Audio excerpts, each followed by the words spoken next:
Assalamu alaikum wa rahmatullahi ta'ala wa barakatuh, mes frères et sœurs. Nous poursuivons avec les ruses de Shaitan pour tromper les adorateurs concernant le Hajj, le pèlerinage. L'auteur, rahimahullah, a dit: l'homme peut s'affranchir de l'obligation du Hajj en l'effectuant une seule fois, mais il y retourne contre le gré de ses parents, ce qui est une erreur. Il lui arrive parfois de s'y rendre alors qu'il est endetté ou ayant des injustices à son actif, comme il lui arrive d'y aller afin de se promener, ou bien il l'accomplit avec de l'argent douteux. Certains parmi eux aiment qu'on les appelle Hajj lorsqu'on les rencontre, alors que la majorité d'entre eux délaissent des obligations de purification et de prière durant leur voyage. Ils se rassemblent alors autour de la Kaaba avec un cœur impur et un fort intérieur non purifié.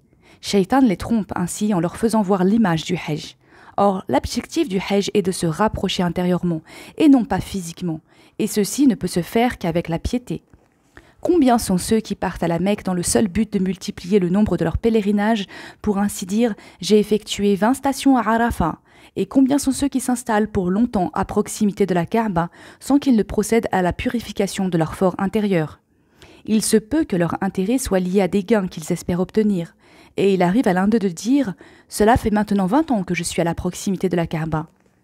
J'ai en effet vu nombre de ceux qui partent en direction de la Mecque afin d'accomplir le Hajj en train de frapper leurs compagnons pour de l'eau et les importuner sur le chemin. Shaitan a induit en erreur par ses ruses certains d'entre eux de telle sorte qu'ils manquaient les prières et trichaient en marchandant, croyant que le Hajj les préserverait du châtiment.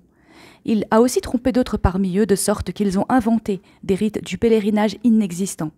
C'est ainsi que j'ai vu certains agir avec ostentation durant leur ihram, l'état de consécration rituelle, en découvrant l'une de leurs épaules et s'exposer au soleil des jours durant au point de voir leur peau se descamer et leur tête se gonfler pendant qu'ils se vantaient de cela auprès des gens.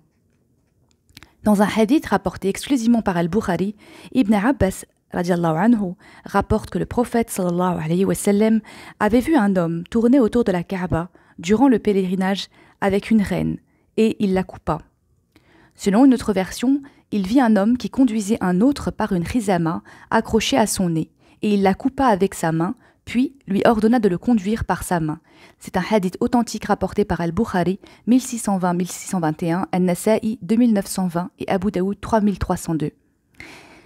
La rizama, c'est une petite corde en poil d'animal que l'on introduit dans les narines d'une bête de somme. L'auteur, rahimahullah, a dit: ce hadith implique l'interdiction de l'innovation dans la religion, même si le but voulu de l'innovation est d'accomplir une action pieuse.